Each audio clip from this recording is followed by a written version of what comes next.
उन्होंने इंदिरा जी के खिलाफ गवाही दी थी और जिसमें फिर कोर्ट ने वो अपना निर्णय सुना था, जिसमें इंदिरा जी को जेल भी हुई। अध्यक्ष जी का तो वो सम्मान होता था कि फूलन देवी भी हाथ जोड़ के पैरों की तरफ चली। मायावती जी ने एक बार नेताजी के बारे में कुछ उल्टे शब्दों का इस्तेमाल कर दिया था, उनका जवाब भी उन्हीं की भाषा में उन्होंने दे दिया था। उनके पास तो जीप भी नहीं थी, वो तो रिक्शा में बैठे घुम्मो जा रहे थे।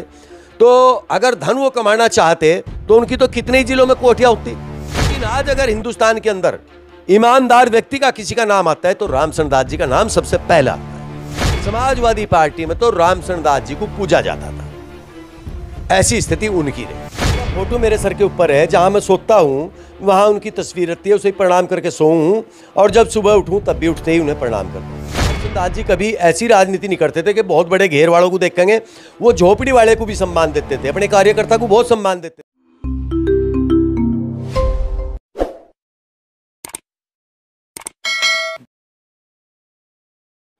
नमस्कार, स्वागत है आप सभी का हिंदुस्तान 24 पर और मैं आप सबके साथ विपिन चौधरी। जब भी कभी किसी नेता की ईमानदारी की बात होती है तो चौधरी रामचंद्र दास जी का नाम बड़े आदर और सम्मान के साथ लिया जाता है। आज भौतिक रूप से वो इस दुनिया में मौजूद नहीं हैं, लेकिन उनकी यादें आज भी उनके समर्थकों के दिलों में जिंदा हैं। उनसे लंबे समय तक जुड़े रहे चौधरी राजकुमार जी हमारे साथ में मौजूद हैं। इनसे बातचीत करेंगे और ये जानेंगे कि आखिर चौधरी रामचंद्र दास की राजनीति किस प्रकार की थी। चौधरी राजकुमार जी, बहुत बहुत स्वागत करता हूँ आपका हिंदुस्तान 24 पर। चौधरी विपिन जी, आपका बहुत बहुत स्वागत है। अब मेरा सबसे पहला सवाल आपसे यही है कि आप लंबे समय तक चौधरी रामचंद्र दास जी के साथ रहे, बड़ी नज़दीक से उनकी राजनीति को आपने देखा, तो किस प्रकार की राजनीति उनकी थी? देखिए विपिन चौधरी जी, रामचंद्र दास जी का बड़ा लंबा सफ़र राजनीति में रहा और वो ऐसे ऐसे लोगों के साथ में उन्होंने राजनीति की जिनकी हिंदुस्तान में पहचान होती थी। लेकिन रामचंद्र दास जी अपने आप में एक ऐसी शख्सियत थे कि उनके लोग उदाहरण देते थे। जो बड़े नेता होते थे उस टाइम के, वो उनके उदाहरण देते थे।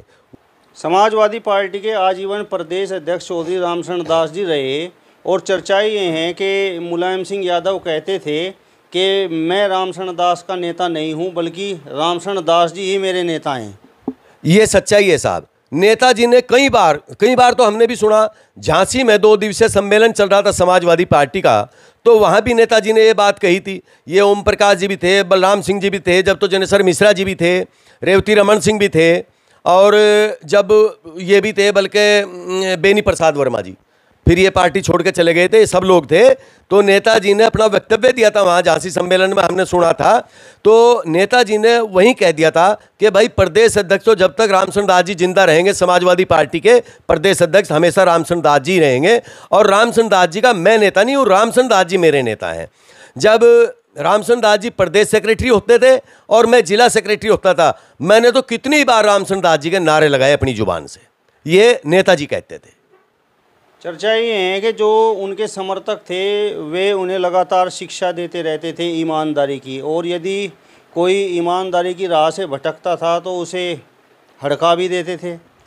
वो कभी बेईमान आदमी से या चापलूस आदमी से बात करनी नहीं चाहते थे। वो बिल्कुल बेबाक आदमी थे, बड़े ईमानदार थे और ईमानदार लोगों को अपने नज़दीक रखना चाहते थे। और वो अपने आदमी को बड़ी बेबाकी से और बड़ी ईमानदारी से अपने नज़दीक लाते थे और उनके दुख की सुख की, बल्कि कुछ काम तो ऐसे कर देते थे जैसे संत महात्मा करते हैं। इस टाइप की सियासत चौधरी रामचंद्र दास जी की रही और हमें तो चौधरी रामचंद्र दास जी ने वो रास्ता दिखाया कि हम तो अगर कहीं और भी कहीं पैदा होंगे तो हम तो ये कहेंगे, अगले जन्म में भी परमात्मा से विनती करेंगे कि ईश्वर हमें तो रामचंद्र दास जी के रूप में अपना गुरु कहीं न कहीं हमें रामचंद्र दास जी मिल जा, वरना हमें कोई ऐसा और आदमी स्वीकार भी नहीं है अपने जीवन में। वो तो इतने बेबाक और इतने ईमानदार व्यक्ति थे। चौधरी रामचंद्र दास जी जिस समय राजनीति कर रहे थे उस समय यहाँ जनपद सहारनपुर में, क्या पूरे उत्तर प्रदेश में चौधरी यशपाल सिंह जी की राजनीति का सितारा बुलंद था। तो चर्चाएं ये हैं कि विपरीत विचारधारा होने के बावजूद चौधरी रामचंद्र दास जी चौधरी यशपाल सिंह जी की प्रशंसा किया करते थे। जी ये बिल्कुल सत्य है जी। चौधरी रामचंद्र दास जी कभी कभी ये भी कहते थे कि चौधरी यशपाल सिंह बड़े लंबे समय तक ताकत में रहे, रूलिंग पार्टी में रहे और बहुत अच्छे अच्छे पद उनके पास रहे। लेकिन चौधरी रामचंद्र दास जी ये भी कहते थे कि एक तो ये झूठ नहीं बोलते और झूठे व्यक्ति को पसंद भी नहीं करते और एक बड़े ऊंचे चरित्रवान वाले व्यक्ति रहे चौधरी यशपाल सिंह, इनके बारे में वो कहते रहते थे।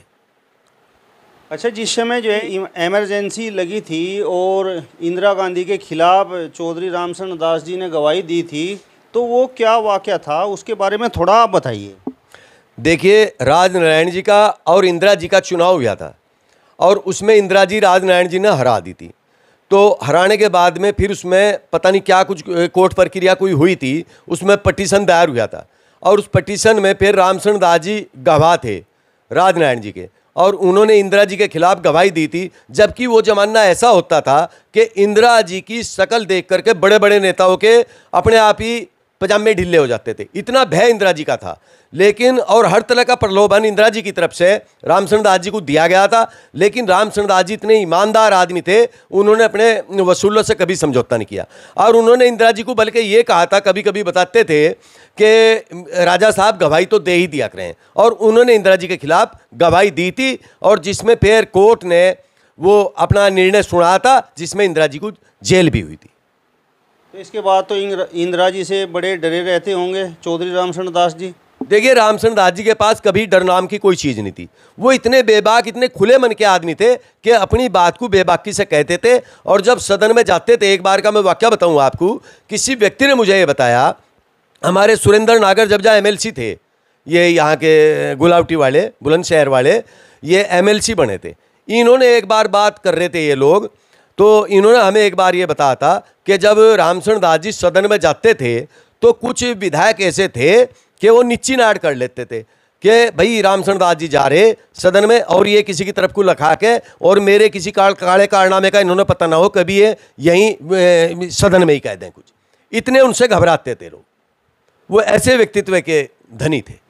चर्चाएं ये हैं कि जो घटना हुई थी और उन्होंने इंदिरा गांधी जी के खिलाफ गवाही दी थी, इसके बाद जो है इंदिरा गांधी जी उनका बड़ा सम्मान करने लगी थी। जी बिल्कुल, इंदिरा जी से इन्होंने एक बार, हमें अध्यक्ष जी ने बताया कि हमने मिलने का टाइम लिया इंदिरा जी से, जब जहाँ दूरभाष की इतनी व्यवस्था तो थी नहीं, या तो DM कार्यालय से बात होती थी या मुख्य पोस्ट डाकघर होते थे, वहाँ से बात होती थी। तो उन्होंने, इंदिरा जी ने उनको समय दे दिया कि आ जाओ आप मिल लो। तो इन्होंने अपनी बात चौधरी साहब के सामने रखी, चौधरी चरण सिंह जी के सामने रखी। चौधरी साहब ने इनसे कहा कि एक काम कर लो, तुम अपनी बात को तुम इंदिरा जी से अच्छी तरह समझा नहीं पाने के, आप इन्हें जॉर्ज फर्नांडिस जी को लेते जाओ अपनी साथ। तो रामचंद्र दास जी ने कहा कि जी चलो, मैं पूछ कर बताऊंगा। फिर उन्होंने इंदिरा जी से बात की, तो इंदिरा जी ने ये कहा था कि रामचंद्र दास जी, आपके लिए तो 2400 घंटे मेरे दरवाजे खुले हुए हैं, आप किसी भी समय आ सको, लेकिन जॉर्ज फर्नांडिस को अपनी साथ मत लाना। वो ऐसे बेबाक नेता थे, इतना सम्मान उनका इंदिरा जी करती थी। विश्वनाथ प्रताप सिंह बहुत सम्मान करते थे। तो वो तो इतने बेबाक और इतने ईमानदार व्यक्ति थे।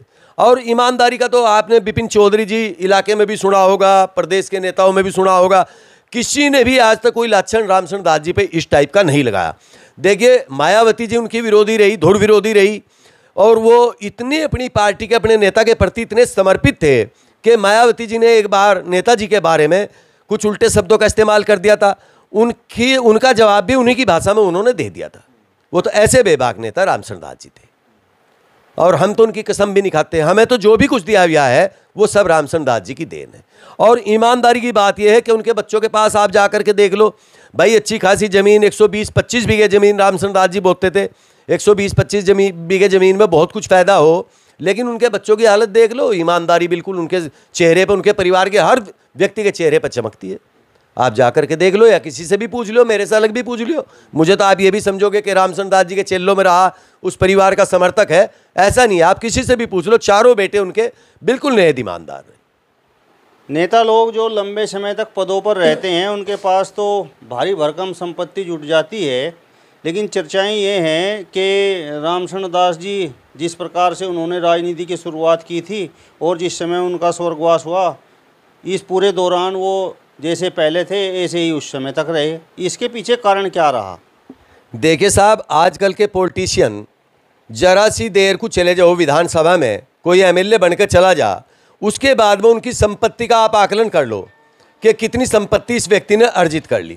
लेकिन रामचंद्र दास जी काफ़ी लंबे समय तक सियासत में रहे और उच्च सदन के मेंबर रहे, वो MLC रहे, विधायक भी रहे, और साहब मिनिस्टर भी 3-3 विभागों के रहे, उनके पास राजस्व विभाग भी रहा, कोऑपरेटिव विभाग भी रहा और साहब गन्ना विभाग भी रहा। उसके बाद में फिर योजना आयोग के उपाध्यक्ष भी रहे।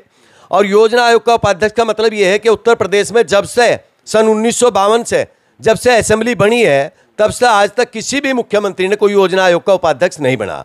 चूँकि उत्तर प्रदेश की जितनी भी योजनाएं होती हैं, जितना भी विकास होता है, उन सब की कहानी योजना आयोग से बनकर के चलती है। योजना आयोग से ही सबका प्रारूप बन के चले। तो वो योजना आयोग के उपाध्यक्ष भी रहे। उन्होंने तो कभी कोई इस तरह का भी नहीं सोचा कि नेता लोग तो 20-20% कमीशन लेते हैं, लेकिन रामचंद्र दास जी ने कभी भी गन्ना मंत्री रहते हुए, राजस्व मंत्री रहते हुए, कोऑपरेटिव मिनिस्टर रहते हुए या योजना आयोग के उपाध्यक्ष रहते हुए अपना जो वैसा कमीशन नेता लोग ले लेते हैं, उन्होंने तो उस कमीशन को भी नहीं छुआ।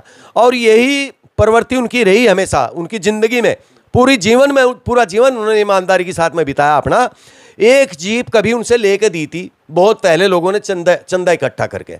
उनके पास तो जीप भी नहीं थी, वो तो रिक्शा में बैठे घूमो जा कर थे। तो अगर धन वो कमाना चाहते तो उनकी तो कितने ही जिलों में कोठियाँ होती। लेकिन आज अगर हिंदुस्तान के अंदर ईमानदार व्यक्ति का किसी का नाम आता है तो रामचंद्र दास जी का नाम सबसे पहला आता है। चर्चाएं तो ये हैं कि जिस समय प्रचार करने के लिए समाजवादी पार्टी के लिए चौधरी रामचंद्र दास जी जाते थे तो आप भी उनके साथ होते थे।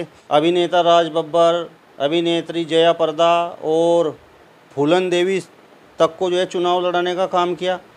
देखिए, जब फूलन देवी को नेताजी ने चुनाव लड़वाया और ये पार्लियामेंट पहुंची तो इनके चुनाव इंचार्ज भी रामचंद्र दास जी रहे थे। मिर्ज़ापुर से जब इनको चुनाव लड़वाया गया तो हम लोग भी गए थे। तो अध्यक्ष जी का तो वो सम्मान होता था कि फूलन देवी भी हाथ जोड़ के पैरों की तरफ को चलती थी, लेकिन वो महिलाओं से ज़्यादातर अपने पैर वैर छुपाने का काम नहीं करते थे। तो राज बब्बर जी को आप मेरे पास फ़ोटो रखे, राज बब्बर जी तो उनके पता नहीं कितनी बार पैर छुए। जयप्रदा जी, ठाकुर साहब भी, अमर सिंह जी भी, ये सब लोग बड़ा सम्मान करते थे। और ठाकुर साहब तो उनके बारे में ऐसे शब्दों का इस्तेमाल करते थे कि कम पॉलिटिशियन लोगों के बारे में लोग बोलते हैं, जबकि ठाकुर साहब भाई बहुत बड़े उद्योगपति आदमी थे, लेकिन रामचंद्र दास जी का बड़ा सम्मान करते थे। आजम खां हमारी पार्टी में दूसरे नंबर के नेता होते थे, लेकिन आजम खां भी रामचंद्र दास जी को सर्वोपरि मानते थे। जिस समय चौधरी रामचंद्र दास जी राजनीति कर रहे थे उस समय काजी रशीद मसूद जी भी राजनीति कर रहे थे और चौधरी यशपाल सिंह जी भी राजनीति कर रहे थे। तो कभी इनके बीच में कभी आपने खींचतान भी देखी कि नहीं? देखिए, रामचंद्र दास जी मुद्दों की लड़ाई कर लेते थे, मुद्दों की बात करते थे। अब जहाँ तक रशीद मसूद जी की बात है, रशीद मसूद जी के साथ में उन्होंने काम भी किया, इकट्ठे भी रहे, समाजवादी पार्टी में भी इकट्ठे रहे, जनता दल में भी इकट्ठे रहे। और रशीद मसूद जी इनका सम्मान भी बहुत करते थे। इनकी वजह से कभी कभी हम रशीद मसूद साहब के यहाँ चले जाते थे तो रशीद मसूद साहब हमारे जैसे लोगों को भी बड़ा मानते थे, केवल रामचंद्र दास जी की वजह से। और रामचंद्र दास जी ने कभी इनके बारे में कोई ऐसी गलत टिप्पणी भी नहीं की, न कभी इनको गलत कहा। चूँकि ये भी रशीद मसूद साहब के जो पिताजी थे काजी सूदा साहब, उनको बड़ा मानते थे, बहुत इज्जत देते थे उनको, और रशीद मसूद साहब को बड़ी इज्जत देते थे। हमने तो कभी कोई ऐसी टीका टिप्पणी कभी रामचंद्र दास जी की जुबान से नहीं सुनी। वो तो सम्मान करते थे आदमी का, वो तो विरोधी का भी सम्मान करते थे। चौधरी यशपाल सिंह ने भी कभी रामचंद्र दास जी के बारे में हमें कोई ऐसी बात नहीं, हमने कोई इनका टिप्पणी कोई ऐसी हमने इनकी नहीं सुनी कि इन्होंने मंच से खड़े होकर के चौधरी रामचंद्र दास जी पे कोई लक्षण लगा दिया हो या ये कह दिया हो कि भाई ये तो रामचंद्र दास जी ऐसे नहीं ऐसे हैं। ये जरूर थी कि चौधरी साहब भी कभी कभी ये कह देते थे कि भाई रामचंद्र दास जी इतना बेबाक आदमी है कि कुछ पता नहीं कब, इस समय भी नहीं देखते कब किसको कहाँ क्या कह दे, और वो बड़ी बेबाकी से कह देते थे। अच्छे का सम्मान करते थे और बुरे लोगों का देखो वो अपने जहन में आने नहीं देते थे, बुरे लोगों की बातों को। ना बुरे लोगों से वो प्रभावित होते थे, वो तो अच्छे लोगों से प्रभावित होते थे। नेताजी का बड़ा सम्मान करते थे, जनेश्वर मिश्रा जी का बड़ा सम्मान करते थे, भगवती सिंह का बड़ा सम्मान करते थे, रेवती रमन सिंह का बड़ा सम्मान करते थे, और समाजवादी पार्टी के तो कायदे में संस्थापक ही रामचंद्र दास जी थे। ये बात आपकी सही है, समाजवादी पार्टी के संस्थापक सदस्यों में चौधरी रामचंद्र दास रहे, लेकिन 2012 से 2017 तक उत्तर प्रदेश में समाजवादी पार्टी की सरकार रही और अखिलेश यादव मुख्यमंत्री रहे। यहाँ पर गुर्जर समाज के लोग या फिर जो लोग चौधरी रामचंद्र दास जी से जुड़े हुए थे वो लगातार किसी रास्ते का उनके नाम से नामकरण करने की मांग और मूर्ति लगाने की मांग करते रहे, लेकिन हुआ तो कुछ भी नहीं। देखो साहब, जब नेताजी सियासत करते थे, जब नेताजी चीफ मिनिस्टर होते थे, तब का मैं एक उदाहरण दूँ आपको कि मेरे ख्याल में 12 या 14 मिनिस्टर थे 89-90 वाली गवर्नमेंट में। तो रामचंद्र दास जी, यहाँ हमारी गुर्जरों की संस्था है गोचर कृषि इंटर कॉलेज और गुज्जर विद्या प्रचारणी सभा, और यहीं एक हमारा कन्या इंटर कॉलेज है कन्या सरदार पटेल के नाम से, उसमें रामचंद्र दास जी आए थे। और वो आए थे वहाँ के मुख्यमंत्री, इसके पश्चिम बंगाल के चीफ मिनिस्टर भी आए थे और रशीद साहब भी थे। तो रामचंद्र दास जी ने बिना नेताजी के पूछे, यहाँ उस टाइम पर तो 10 लाख रुपए माने रखते थे साहब, 10 लाख रुपए की घोषणा कर दी थी कि भाई समाजवादी पार्टी की तरफ से, नेताजी की तरफ से हम 10 लाख रुपए यहाँ अपनी गुज्जर विद्या प्रचारणी सभा को इस कॉलेज में देंगे। तो मुलायम सिंह जी ने इनको कहा कि आपने रामचंद्र दास जी वहाँ इतनी बड़ी रकम की घोषणा कर दी। कहने लगा अगर मुलायम सिंह चीफ मिनिस्टर हों तो मैं तो 10 लाख तो कुछ भी नहीं, 10 करोड़ की जुबान दे देता। और उसी का पूरा पाड़ा था, तुरंत 1 मिनट नहीं लगी थी, उससे 2-4 दिन बाद ही 10 लाख रुपए समाजवादी पार्टी की तरफ से, समाजवादी पार्टी की सरकार की तरफ से हमारी संस्था को मिल गए थे। तो रामचंद्र दास जी की जहाँ तक बात है कि भाई 2000 उससे लेकर वो अखिलेश जी की गवर्नमेंट आ गई थी, अब पता नहीं क्या कमी रही होगी, लेकिन मुझे तो ऐसा लगता नहीं कि भाई अखिलेश जी या शिवपाल जी रामचंद्र दास जी का सम्मान नहीं करते थे। समाजवादी पार्टी में तो रामचंद्र दास जी को पूजा जाता था, ऐसी स्थिति उनकी रही। और आज भी जिस बंगले में नेताजी रहते हैं उनके उसमें गेस्ट, वो क्या कहें उसे, रिटेयरिंग रूम जो भी कुछ है, वहाँ रामचंद्र दास जी का, जनेश्वर मिश्रा जी का और डॉक्टर लोहिया जी का ही फोटो उनके सिर के ऊपर रहता है। इतना सम्मान नेताजी करते थे। चौधरी रामचंद्र दास के बेटे चौधरी जगपाल सिंह राजनीति कर रहे हैं, लेकिन 2022 का विधानसभा चुनाव जो हुआ है, नकुड़ विधानसभा से लंबे समय से तैयारी कर रहे थे और ऐन मौके पर उन्हें टिकट भी नहीं मिला। तो क्या अखिलेश यादव को नहीं मालूम है कि चौधरी रामचंद्र दास जो है पार्टी के संस्थापक सदस्य रहे हैं और कितनी मेहनत उन्होंने पार्टी को खड़ा करने में की है? देखो साहब, यहाँ कहीं न कहीं संगठन के कुछ लोगों ने हो सके इनको गुमराह कर दिया हो अखिलेश जी को। हम तो बड़ी बेबाकी से बात कहें, रामचंद्र दास जी के हम चेले हैं, हमें कोई गुरेज नहीं है सही बात कहने में। और मैं तो अपनापन उसे समझूं कि जो अपने व्यक्ति को अगर कहीं उनके खिलाफ कोई काम हो रहा हो, उनको सही दिशा निर्देश दे दिया जा तो पार्टी का हितैषी भी वही होगा और असली मित्र भी वही होगा। अगर चापलूसी करोगे तो कहीं न कहीं पार्टी को भी नुकसान होगा और पार्टी के नेता को भी नुकसान होगा। चापलूस लोग कुछ लगे हुए होंगे, लग रहा मुझे भी कुछ ऐसा, वरना वो सीट 100% जगपाल सिंह निकालते। अगर जगपाल सिंह को टिकट हो जाए वहाँ से तो जगपाल सिंह वो सीट बड़े आराम से जीतते। आज के समय की यदि हम बात करें तो समाजवादी पार्टी के राष्ट्रीय अध्यक्ष अखिलेश यादव जी आपको बाई फेस और बाई नेम जानते हैं, तो क्या आप मानते हैं कि ये सब चौधरी रामचंद्र दास जी की देन है? जी बिल्कुल, बिल्कुल सब रामचंद्र दास जी की देन है जी। रामचंद्र दास जी हमें भेजते थे, इनके पास चले जाते थे, हम शिवपाल जी के पास भी जाते थे, प्रोफेसर साहब के पास भी जाते थे, अखिलेश भैया के पास भी जाते थे, नेताजी के पास भी जाते थे, सब उन्हीं की देन है। उनके परिवार में एक पहचान थी हमारे जैसे लोगों की भी, जबकि हम तो बहुत छोटे व्यक्ति थे, लेकिन रामचंद्र दास जी के यहाँ रामचंद्र दास जी कभी ऐसी राजनीति नहीं करते थे कि बहुत बड़े घेर वालों को देखेंगे, वो झोपड़ी वाले को भी सम्मान देते थे, अपने कार्यकर्ता को बहुत सम्मान देते थे। और यही प्रवृत्ति नेताजी की रही। नेताजी भी अपने कार्यकर्ता को बहुत उठाने का काम करते थे। तो मैं तो रामचंद्र दास जी का ऋणी इस जन्म में तो क्या अगले जन्म में भी रहूँगा। ये सब देन, ये सारी इज्जत मान सम्मान जो भी कुछ है समाजवादी पार्टी में, जो भी हमारी पहचान है, वो सब रामचंद्र दास जी की वजह से है। और रामचंद्र दास जी के नेतृत्व में रहते हुए, रामचंद्र दास जी के चरणों में रहते हुए हमने काम किया और रामचंद्र दास जी ने हमें इस मुकाम पर लाकर खड़ा कर दिया कि समाजवादी पार्टी के मुखिया, समाजवादी पार्टी का राष्ट्रीय अध्यक्ष अगर उनके परिवार में हम जाएं तो हमारी पहचान है, हमें बुलाते हैं, नाम लेकर पुकारते हैं। चलिए, तो चौधरी राजकुमार जी को आपने सुना, जिन्होंने चौधरी रामचंद्र दास जी से जुड़े हुए कुछ किस्से आप सभी के साथ साझा किए। फिलहाल इस वीडियो में बस इतना ही। अगली वीडियो में फिर आपसे मुलाकात होगी, तब तक बने रहिए हिंदुस्तान 24 के साथ। नमस्कार।